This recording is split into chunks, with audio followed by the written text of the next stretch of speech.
Muy buenos días, chicos, espero que se encuentren muy bien, que se estén cuidando en casa junto a su familia con todas las medidas de seguridad. Los extrañamos mucho y tenemos fe que pronto nos reencontraremos, todo va a salir muy bien. Mientras tanto seguiremos nuestras clases así de manera virtual y hoy les traigo un tema muy interesante, el clima. Recordemos que el clima son el conjunto de fenómenos que ocurren en la atmósfera, es decir, en esa capa de gases que rodea la Tierra. Estos fenómenos son la temperatura, que es el grado de calor que tiene el aire, la humedad, que es la cantidad de agua que tiene el aire, la presión atmosférica, que es la fuerza que ejerce el aire por la presión o la gravedad, los vientos, que es el movimiento del aire, y la precipitación, que es la caída del agua a la superficie terrestre. Pero debemos tener en cuenta que son muy distintos el clima del tiempo atmosférico, aunque se relacionen mucho. Recordemos que el tiempo atmosférico son estos mismos fenómenos de temperatura, viento, humedad, ¿sí? Presión atmosférica, pero que ocurren en un espacio de tiempo corto, ¿sí? Y varía mucho de un momento a otro. Lo vemos cuando, por ejemplo, en nuestra ciudad está haciendo un día soleado por la mañana y por la tarde de repente llueve. Allí estamos viendo el comportamiento de estos fenómenos del tiempo atmosférico, mientras el clima son estos mismos fenómenos, pero que ocurren en un espacio prolongado de tiempo, de mínimo 30 años, es decir, que es el promedio del tiempo atmosférico durante 30 años. Ahora, hay unos factores que condicionan o determinan el clima de un lugar, tales como la altitud, la latitud, la cercanía al mar y el relieve. Entonces, entremos a definir cada uno de estos. Como se mencionó anteriormente, la temperatura es uno de los fenómenos de la atmósfera que hacen parte del clima. Se define como el grado de calor que presenta el aire en un momento determinado, y en el planeta se condiciona a partir de la radiación solar que recibe la superficie terrestre. Ahora, como nuestro planeta tiene una inclinación de 23,5 grados, ustedes pueden ver cómo los rayos del sol llegan de forma diferenciada. En unas zonas del planeta, por su latitud, es decir, por su cercanía al paralelo del ecuador, los rayos del sol llegan de forma directa o perpendicular. En esta zona del planeta, entonces se generan unas temperaturas estables durante todo el año, lo que hace que se presenten climas tropicales y no tengamos estaciones.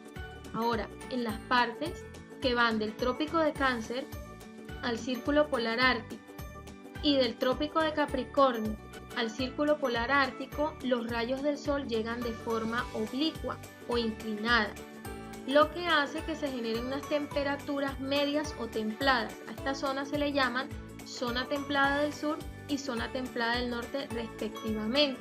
Ahora, en estas zonas, durante el año, la radiación solar varía por el movimiento de traslación de la Tierra, lo que generan las estaciones climáticas. En otras partes de la Tierra, desde el círculo polar ártico hacia el norte y desde el círculo polar antártico hacia el sur, los rayos del sol llegan todavía más inclinados, por lo que se generan temperaturas mucho más frías. A esta zona se le llaman zona glacial ártica y zona glacial antártica respectivamente.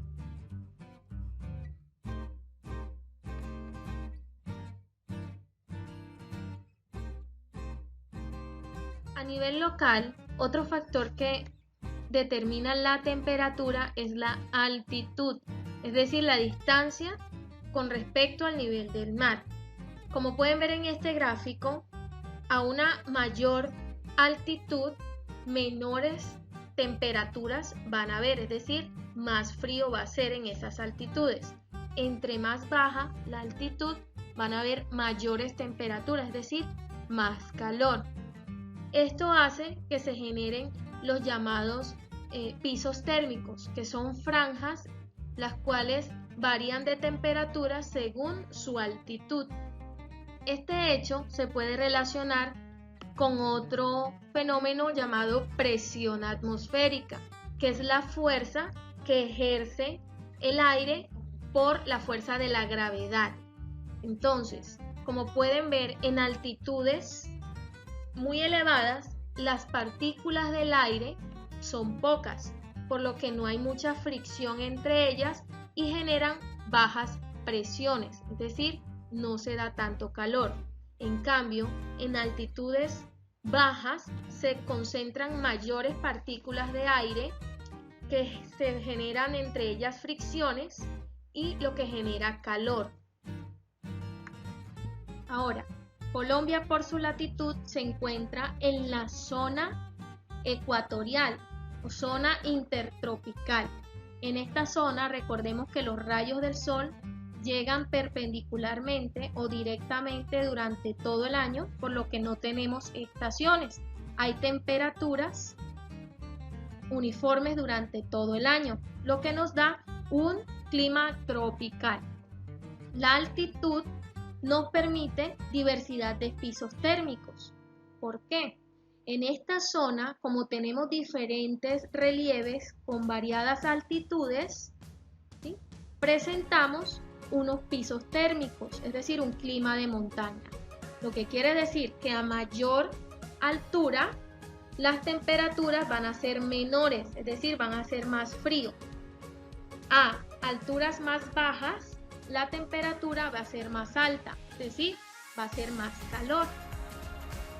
A este clima, como les había dicho, le llamamos clima de montaña y forman los llamados pisos térmicos, que son cálido, templado, frío, muy frío y nival.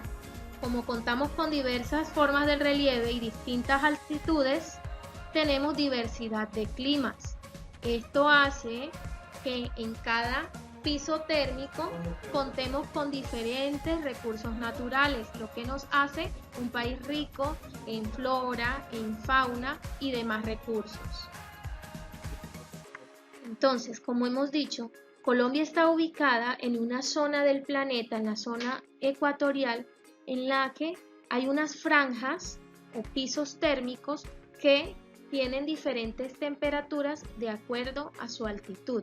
Ahora, nuestro relieve no solamente va a determinar la temperatura de acuerdo a la altitud de sus formas, también va a incidir en el movimiento de los vientos que se generan en nuestro territorio. Recordemos que los vientos movilizan las nubes y las nubes son las que provocan las lluvias. Estas lluvias son las que generan la cantidad de humedad, es decir, de agua que hay en el aire, y estos factores unidos, tanto la temperatura como los vientos, las lluvias, la humedad, son los factores que determinan el clima. Como pueden ver, el mapa nos muestra los diferentes climas que tiene Colombia y que se relacionan con su relieve. Como podemos ver, en las zonas montañosas, es decir, en las cordilleras, en la Sierra Nevada de Santa Marta y demás serranías, hay un clima templado, ¿sí?, por su altitud, de templado a frío, ¿verdad? En cambio, en las zonas planas, que son las llanuras orientales, la llanura de la Amazonía, la llanura de la costa pacífica y la llanura de la costa atlántica, se manejan climas cálidos. Ahora, de acuerdo a la cantidad de lluvias que se generan en estas partes, también podemos determinar si es un clima seco o húmedo.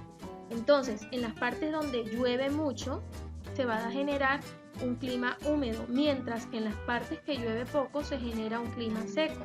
Como podemos ver aquí en el mapa, en las partes de los llanos orientales y la Amazonía se genera un clima húmedo, es decir, que llueve constantemente. Mientras, esto también ocurre en la parte de la costa pacífica.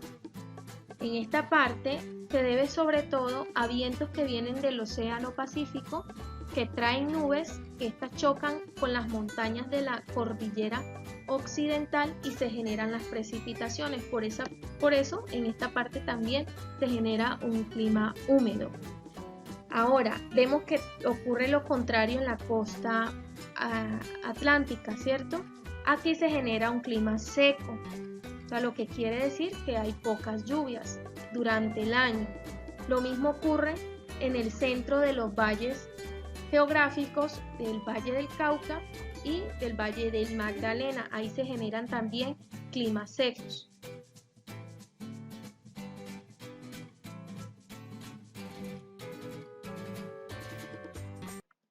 Bien, chicos, espero que les haya gustado el tema.